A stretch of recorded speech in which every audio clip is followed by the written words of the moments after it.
Our YouTube channel उड़ान 100 expert. मैं सत्येंद्र कुमार।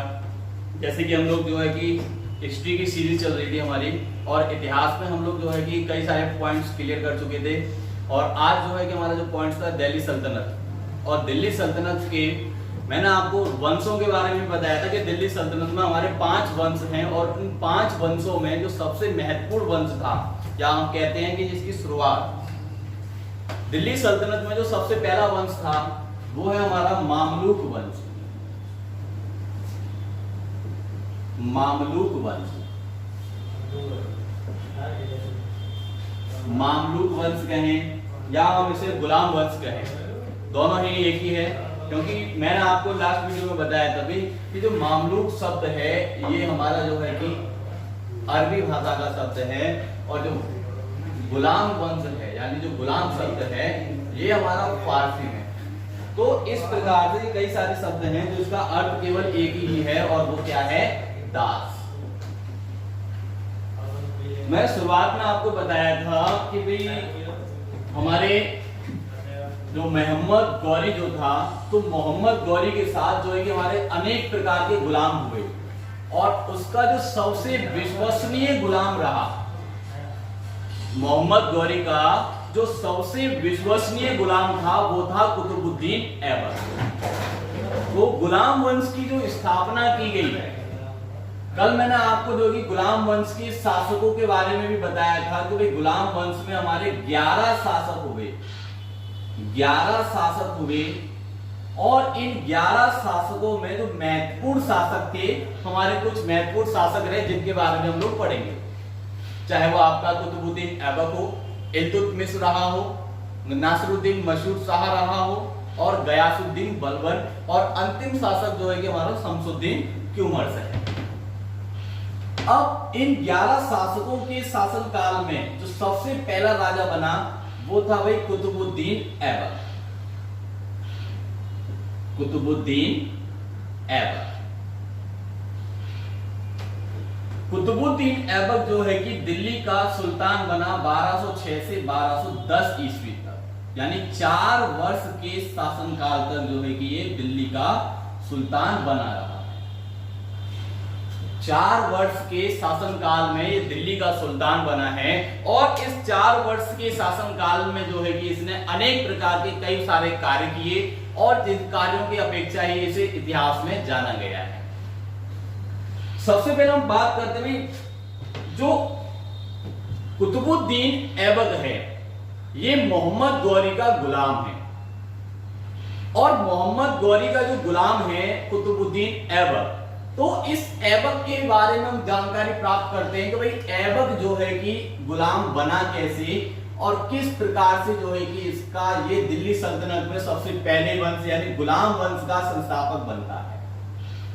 ऐबक के बारे में इतिहासकारों के द्वारा ये कहा गया है कि ऐबक जो है कि यानी जो हमारे गुलाम वंश का जो संस्थापक है ऐबक, ये वास्तविक तौर पर जो है कि तुर्किस्तान का रहने वाला है। कहां का निवासी था? तुर्किस्तान का निवासी है। यानी ये कहां निवास करता था? तुर्किस्तान में, या हम कह सकते हैं कि इसका जन्म जो है कि भाई तुर्किस्तान में हुआ। अब तुर्किस्तान के एक स्थान पर, यानी कि जो तुर्किस्तान में एक स्थान था भाई फारस, फारस नेसापुर, नेसापुर, नेसापुर जो भी हम इसे फारस के नाम से जानते हैं। तो इस नेसापुर के बाजार में, नेसापुर के बाजार में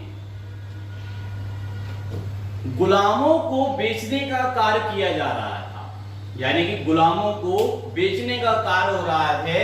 और उनमें जो है कि जो एक गुलाम भी जो था, और वो कौन है? कुतुबुद्दीन ऐबक है। अब इस गुलाम को जो हमारा जो तुर्किस्तान है, इस तुर्किस्तान में जो व्यक्ति था वो था भाई ऐबक, और जो कहां पर है भाई नेसापुर के फारस नामक स्थान पर गुलामों की मंडी से जो है कि इसे खरीदा जाता है। और यहां पर एक व्यक्ति था हमारा काजी फखरुद्दीन, काजी फखरुद्दीन अब्दुल मलिक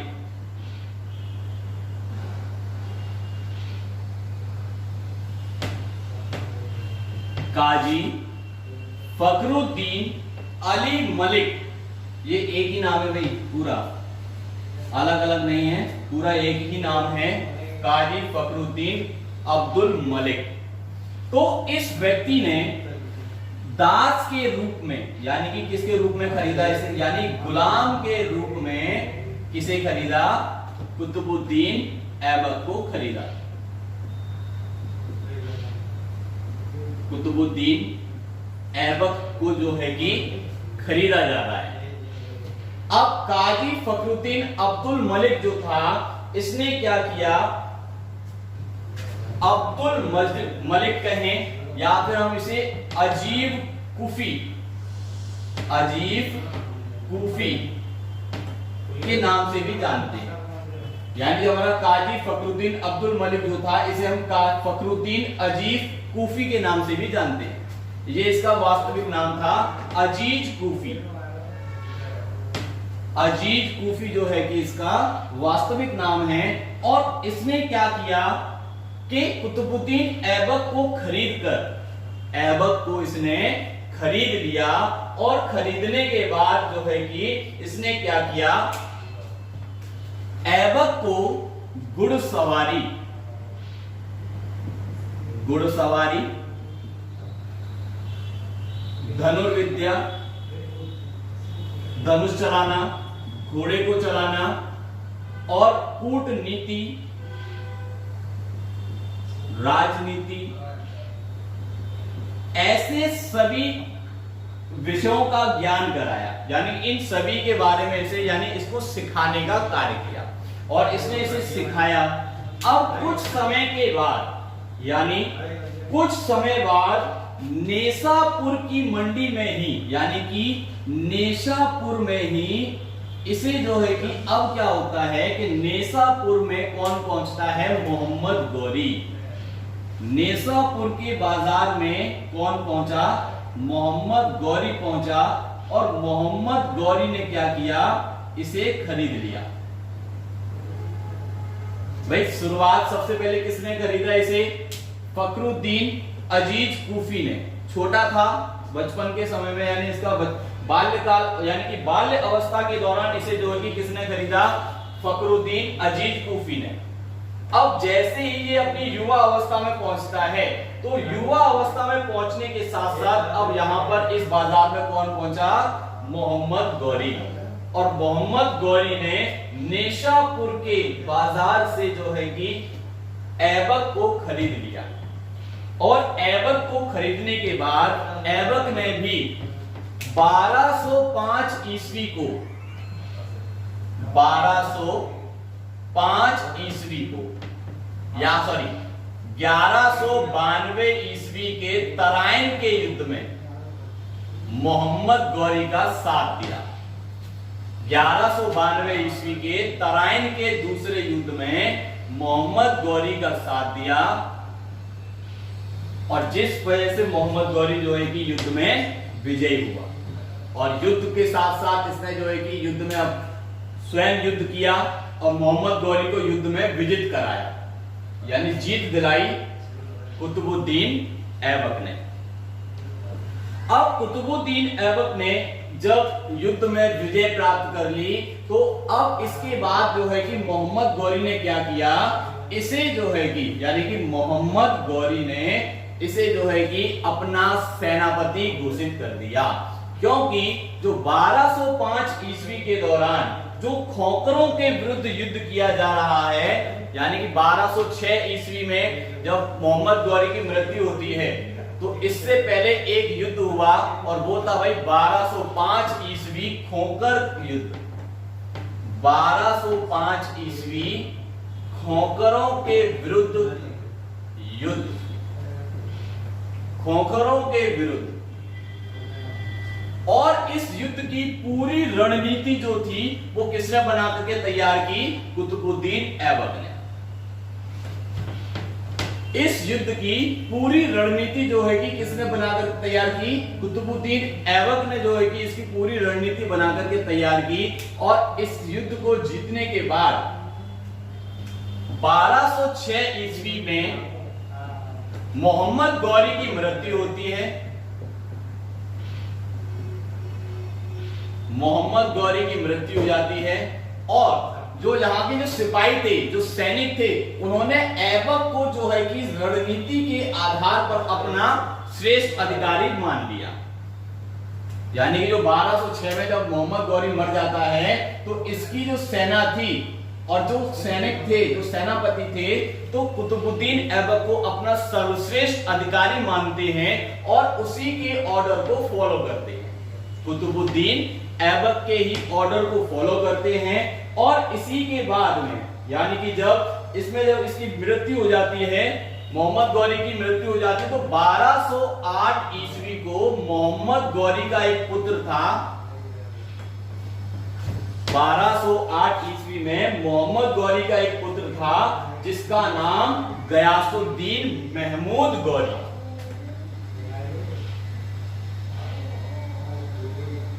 गयासुद्दीन महमूद गौरी। गयासुद्दीन महमूद गौरी ने कुतुबुद्दीन ऐबक को सुल्तान की उपाधि प्राप्त की। किसकी उपाधि प्राप्त कराई? सुल्तान की उपाधि दी गई और इसने जो है कि सुल्तान के पद पर रहकर कार्य शुरू किया। 1208 ईस्वी को किसने दिए भाई? गयासुद्दीन महमूद गौरी के द्वारा। अब इसके साथ साथ कुतुबुद्दीन ऐबक ने और भी कई सारे कार्य किए। कुतुबुद्दीन ऐबक ने सबसे पहले अपनी राजधानी किसे यानी कि अब हम कहते हैं कि भाई 1206 ईस्वी को इसका राज्य अभिषेक किया गया। राज्य अभिषेक करने के बाद जब इसका राज्य अभिषेक होता है तो ये कहां पर इसका राज्य अभिषेक हुआ भाई? लाहौर में।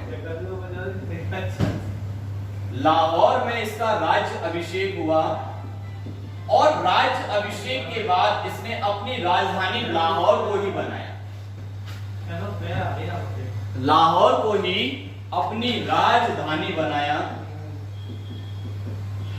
राजधानी किसको बनाया है? लाहौर को अपनी राजधानी बनाया और राजधानी बनाने के साथ दिल्ली को अपना वास्तविक क्षेत्र स्थापित किया।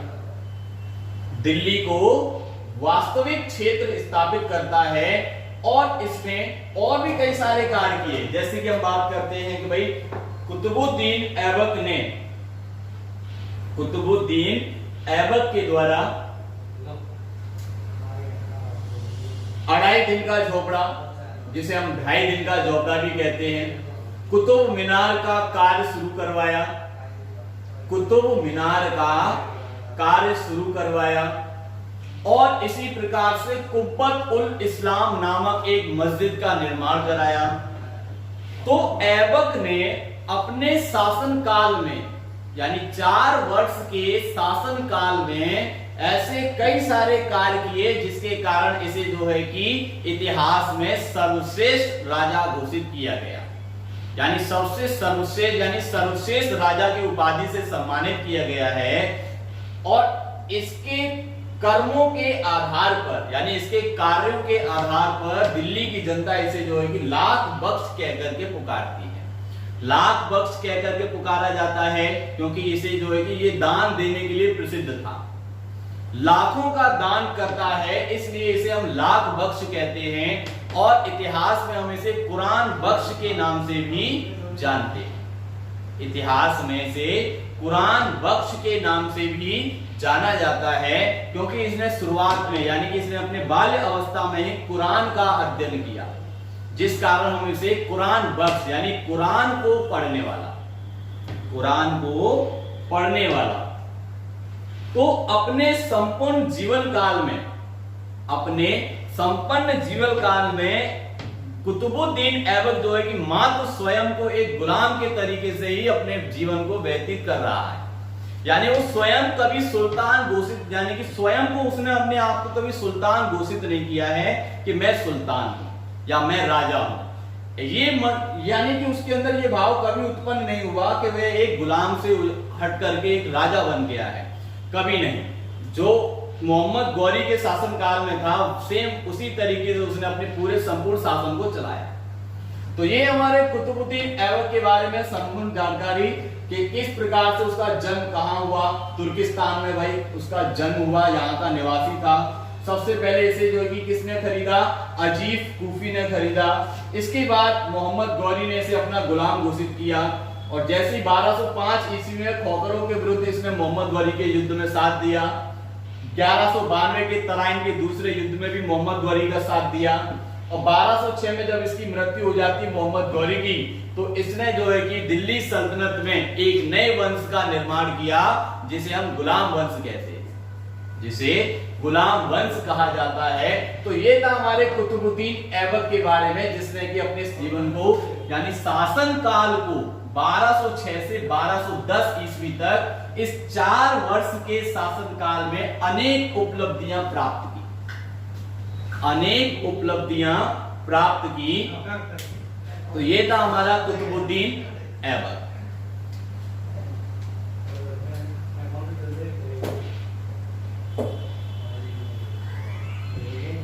देखिए अगर कोई फैक्ट्स,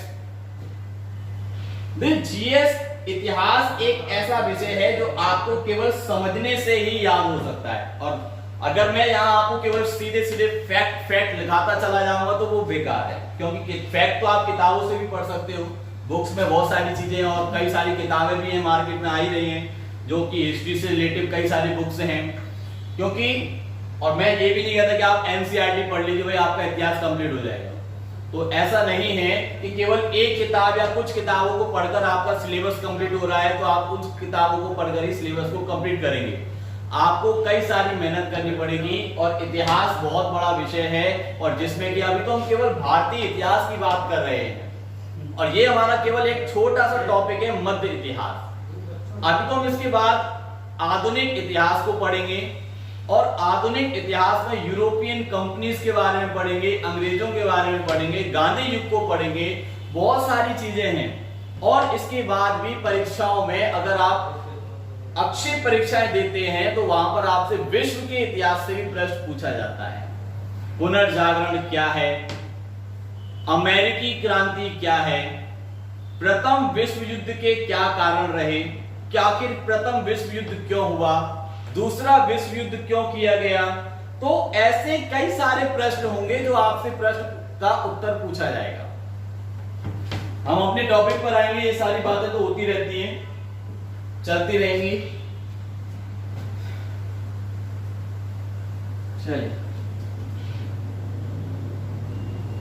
चलिए आप लोगों ने जो कि नोट तो करते चलिए, आप साथ के साथ जो है कि नोट करते रहिए करिए, क्योंकि जब भी आप वीडियोस देखते हो तो अपने साथ जो है कि पेंसिल और नोटबुक लेकर के बैठा करो, क्योंकि भाई जो भी चीजें हैं, क्योंकि मैं जो बोलता हूं हो सकता है कि जो बोलने वाली चीजें हैं वो आपको याद रहें, लेकिन फिर भी आप जो है कि एक बार अपने साथ में नोटबुक और पेंसिल लेकर के साथ में रहा करो, जो भी इंपॉर्टेंट लगे आप उसे तुरंत नोट किया करो, साथ के साथ नोट करते रहा करो।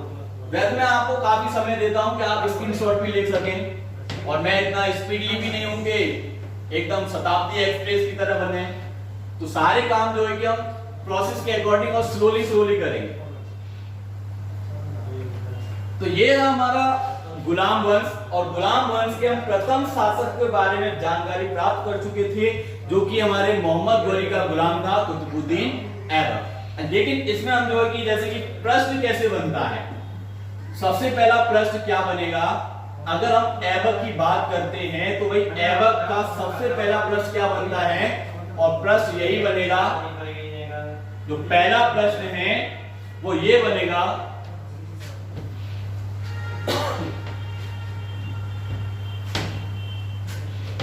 ऐबक को सुल्तान की उपाधि किसने दी।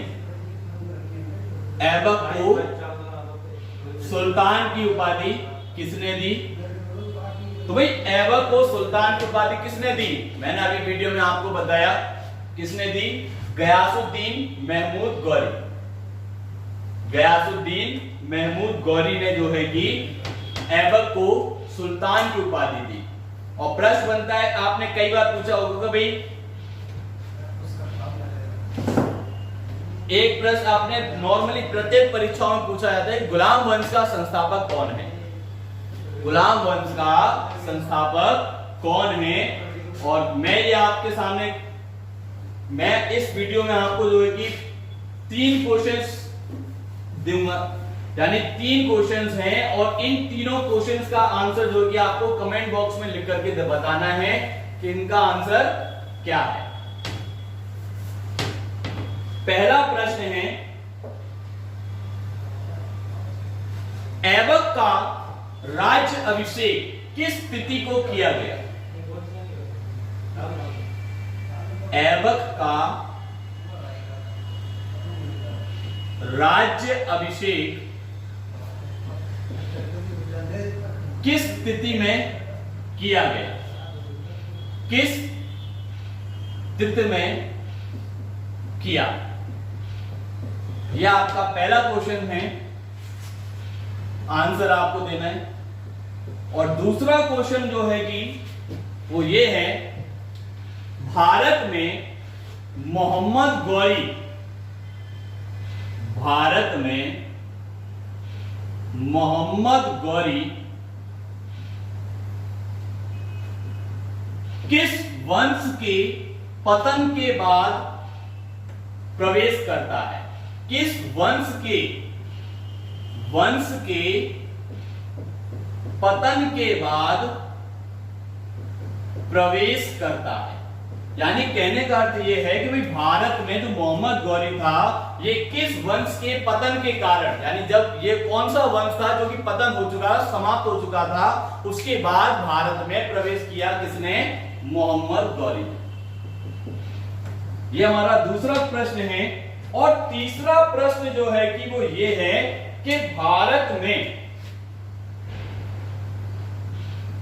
तीसरा प्रश्न जो है वो ये है, ऐबक को सर्वप्रथम किसने खरीदा? ऐबक को सर्वप्रथम किसने खरीदा? तो ये 3 प्रश्न हैं। इन तीनों प्रश्नों का उत्तर आपको जो है कमेंट बॉक्स में देना है, जिससे कि पता चले कि आप जो कि पढ़ भी रहे हैं या नहीं, और आप पढ़ते भी हैं, पढ़ भी रहे हो, वीडियोस देख भी रहे हो। तो सारे के सारे इन तीनों सवालों का जवाब हमारे इसी वीडियो में उपलब्ध है, और आपको जो है कि इन तीनों क्वेश्चंस का जो आंसर है वो इन्हीं वीडियोस के तहत या इन्हीं वीडियोस के माध्यम से दिया जा रहा है। तो ये 3 प्रश्न हैं आपको, और इन तीनों प्रश्नों का उत्तर जो है कि आपको कमेंट बॉक्स में लिख करके देना है।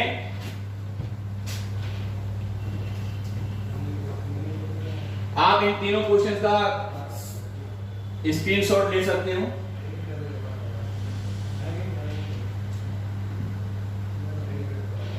चलिए मैं साफ कर देता हूं प्रश्नों को, और इन तीनों प्रश्नों का उत्तर आपको देना है।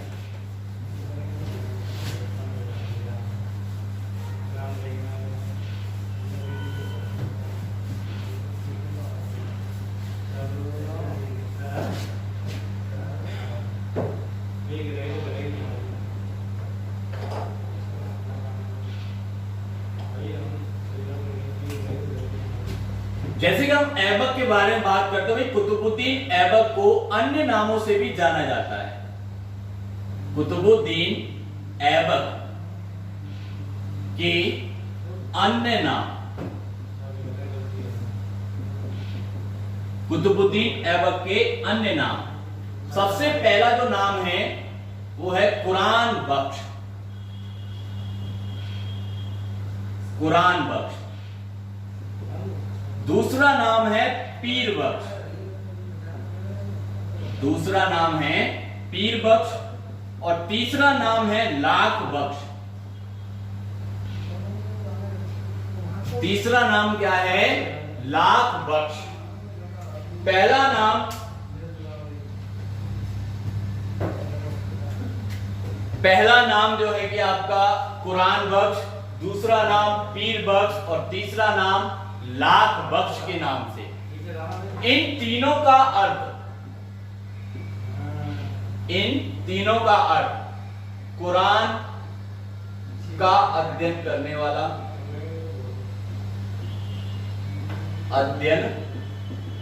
वाला, पीर बख्श हाथियों का दान करने वाला, लाख बख्श लाखों का दान करने वाला,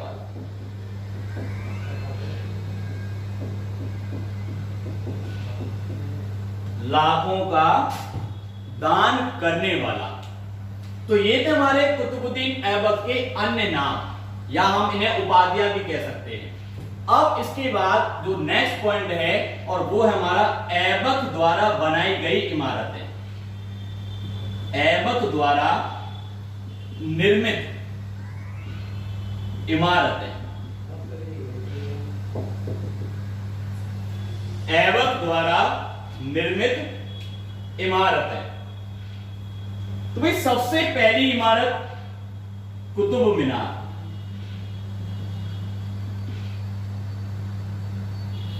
सबसे पहली इमारत क्या है? कुतुब मीनार। लेकिन कुतुब मीनार जो है कि संपूर्ण निर्माण नहीं किया, इसने केवल इसका कार्य शुरू करवाया है। कुतुब मीनार का कार्य शुरू कराया। कहां कराया? दिल्ली में।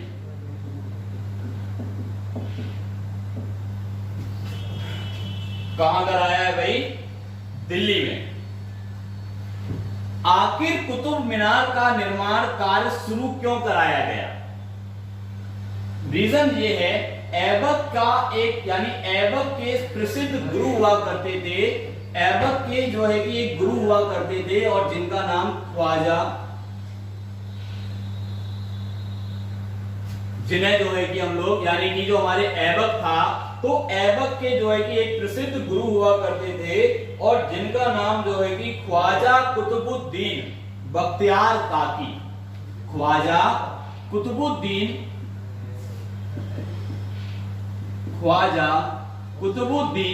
बख्तियार काकी। बख्तियार काकी। तो इनकी स्मृति में इस कुतुब मीनार का निर्माण शुरू कराया। स्मृति में निर्माण कार्य शुरू किया। निर्माण कार्य शुरू हुआ है। तो हम कह सकते हैं कि भाई ऐबक ने सबसे पहली जो इमारत बनवाई वो क्या है? कुतुब मीनार। और जो किसकी स्मृति में बनवाई जाती है? ख्वाजा कुतुबुद्दीन बख्तियार काकी की याद में, जो कि ऐबक के गुरु थे। ऐबक जो है कि ये भी प्रश्न कई बार परीक्षाओं में पूछा गया है, ऐबक जो है कि किसका शिष्य था? ऐबक किसका शिष्य था? तो साफ हमें उत्तर क्या देना है? ख्वाजा कुतुबुद्दीन बख्तियार काकी। और यहां पर आपको मैं एक डाउट क्लियर कर देता हूं, क्योंकि यहां पर एक ऑप्शन आपको और मिलेगा, और वो है बख्तियार खिलजी। वो क्या है? बख्तियार खिलजी। क्योंकि यहां पर हम किसका प्रयोग कर रहे हैं? बख्तियार काकी। और वहां हम किसका यूज करेंगे? बख्तियार खिलजी। क्योंकि जो बख्तियार खिलजी था वो मोहम्मद गौरी का गुलाम था, और कुतुबुद्दीन ऐबक कौन है? वो भी मोहम्मद गौरी का गुलाम था। तो हम इन दोनों को एक साथ कंपैरिजन नहीं करेंगे। तो भाई ख्वाजा कुतुबुद्दीन जो बख्तियार काकी है, ये मोहम्मद, यानी कि ये हमारे कुतुबुद्दीन ऐबक के गुरु थे, और बख्तियार खिलजी जो था वो मोहम्मद गौरी का गुलाम है। मोहम्मद गौरी का गुलाम है।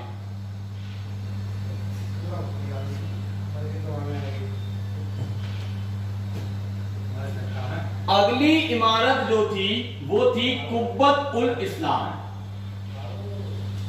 अगली इमारत जो है वो क्या है? कुब्बत उल इस्लाम। मैं यहां इसे साफ कर देता हूं।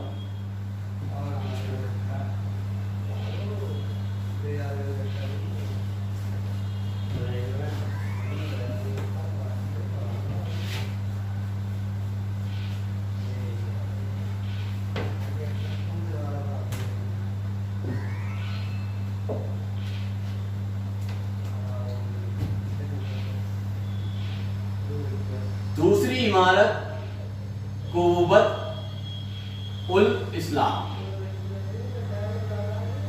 मस्जिद है, और इस मस्जिद को बनाने का जो कार्य किया गया है, यानी ऐबक ने इस मस्जिद को बनवाया।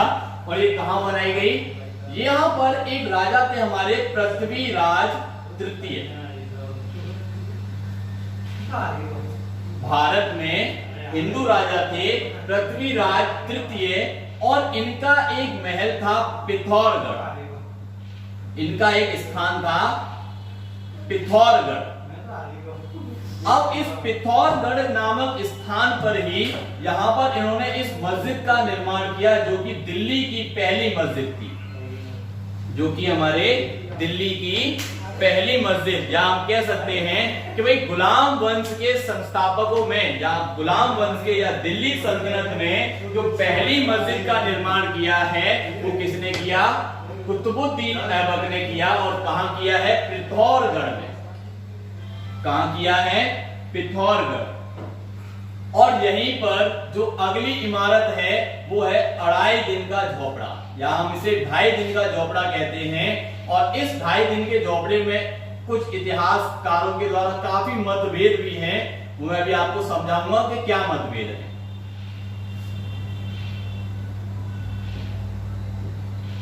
कहां बनाया गया? अजमेर।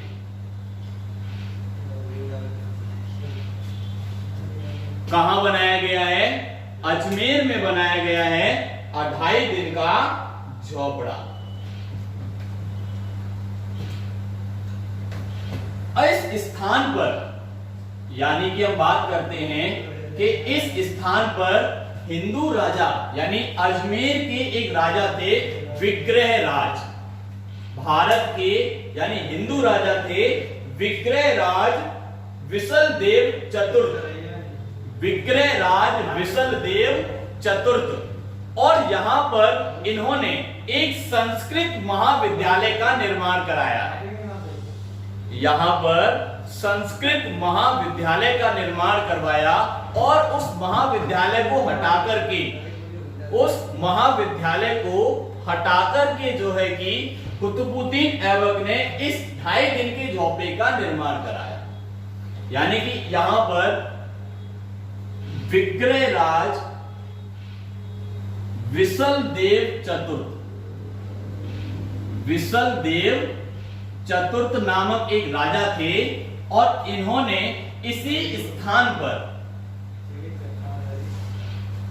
विग्रहराज विशलदेव चतुर्थ, कहां के राजा हैं भाई? अजमेर के राजा हैं। और इन्होंने जहां पर 2.5 दिन का झोपड़ा बना हुआ है, इससे पहले यहां पर क्या बना हुआ था? तो वहां पर जो है कि संस्कृत विश्वविद्यालय, संस्कृत महाविद्यालय बना हुआ था इस स्थान पर, अजमेर में। संस्कृत महाविद्यालय अजमेर में बना हुआ था। तो इस अजमेर यानी कि इस महाविद्यालय को हटाकर किसका निर्माण किया? 2.5 दिन के झोपड़े का निर्माण किया गया। और वो कहां किया गया भाई? अजमेर में। कहां किया है? अजमेर में। तो ऐबक ने इन स्थानों पर जो है कि बनाया गया, और इसी समय पर यानी कि यहां पर संस्कृत महाविद्यालय को हटा करके 2.5 दिन के झोपड़े का निर्माण किया।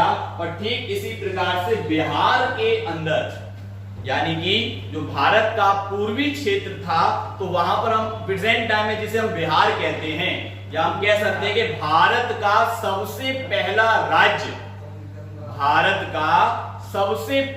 राज्य बिहार को ही घोषित किया जाता है। यानी भारत में जो सबसे पहला राज्य बनकर के तैयार हुआ वो क्या है? बिहार राज्य है, जो कि भारत का सबसे पहला राज्य बनकर के तैयार हुआ है। अगर हम ऐतिहासिक तौर पर देखते हैं, तो अगर हम राजनीतिक स्तर पर बात करेंगे, तो सबसे पहले जो राज्य बनकर के तैयार हुआ है वो भी हमारा बिहार ही रहा है। यानी क्या साफ शब्दों में, स्पष्ट शब्दों में कहें कि भारत का जो पहला राज्य बिहार है, भारत का जो पहला राज्य है वो बिहार था। तो इस प्रकार से अब ये सारे के सारे काम जो है कि मोहम्मद जो हमारे कुतुबुद्दीन ऐबक थे, ये सभी इमारतों को इसने बनाने का काम करवा दिया। भाई कुतुब मीनार बनवा दी, कुब्बतुल इस्लाम भी बनवा दिया पिथौरगढ़ में। अब अढ़ाई दिन के झोपड़े का भी निर्माण हो चुका है। यानी कि यहाँ पर जो पहले जो हमारा पिथौरगढ़ था, तो इस पिथौरगढ़ में जो है कि एक राजमहल हुआ करता था, यानी कि एक राजमहल था जिसे तुड़वाकर किसका निर्माण किया गया भाई, कुब्बत उल इस्लाम मस्जिद को बनवाया गया। यानी कि यहाँ पर पृथ्वीराज तृतीय जो कि पिथौरगढ़ के राजा थे, यहाँ पर इनका एक महल बना हुआ था, उस महल को तुड़वा करके जो है क्या बनाया गया, एक मस्जिद का निर्माण किया गया ऐबक के द्वारा। कुब्बत उल इस्लाम नामक मस्जिद बनवाई। ठीक इसी प्रकार के संस्कृत महाविद्यालय को तुड़वा करके 2.5 दिन के झोपड़े का निर्माण कराया।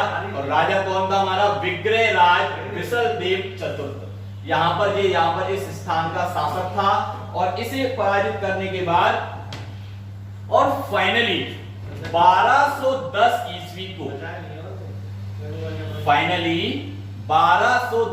ईस्वी को चौगान खेलते समय, इसे चौगान खेलने का बहुत शौक था, तो चौगान खेलते समय घोड़े से गिरकर इसकी मृत्यु हो जाती है। चौगान खेलते समय घोड़े से गिरकर मृत्यु हो जाती है किसकी भाई, ऐबक। गिरकर मृत्यु हुई कुतुबुद्दीन ऐबक।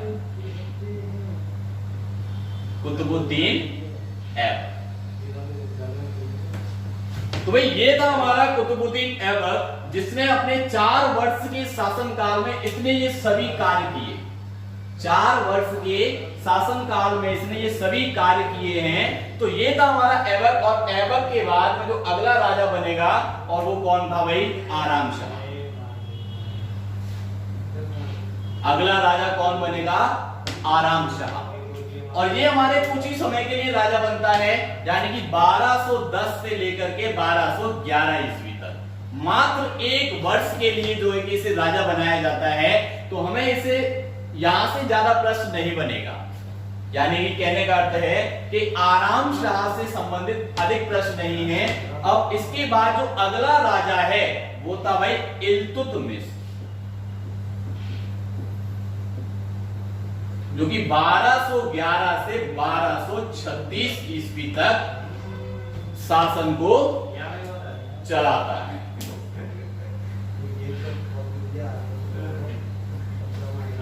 इल्तुतमिश 1211 से 1236 ईस्वी के शासन को चलाता है। तो ये था हमारा कुतुबुद्दीन ऐबक, जिसने की गुलाम वंश की शुरुआत कर भारत में एक नए साम्राज्य का युग किया, और जिसमें की इल्तुतमिश। अब हम वास्तविक सुल्तान की बात करेंगे।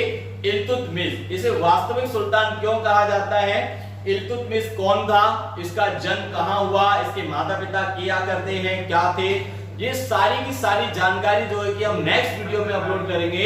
और मैंने आपको जो है कि इस वीडियो में जो 3 प्रश्न बताए हैं, उन 3 प्रश्नों का उत्तर आपको जो है कि देना है। और इससे आगे हम नेक्स्ट वीडियो में बात करेंगे।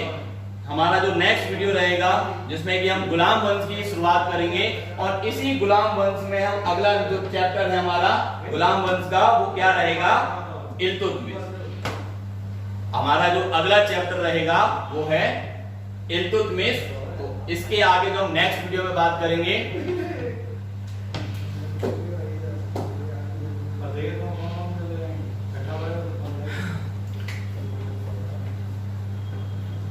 अगर आपका कोई डाउट्स, कैसे भी क्वेरीज हो, कोई भी जो भी कैसा भी डाउट हो हिस्ट्री से रिलेटेड या जीएस से रिलेटेड, आप मुझे आराम से पूछ सकते हैं। और स्क्रीन के नीचे मेरा number, mobile number, contact number भी है, तो आप मुझसे डायरेक्टली कॉल करके आप कोई भी समस्या हो उसका समाधान पा सकते हो, कैसा भी प्रश्न हो। और नेक्स्ट, इसके आगे हम नेक्स्ट वीडियो में बात करेंगे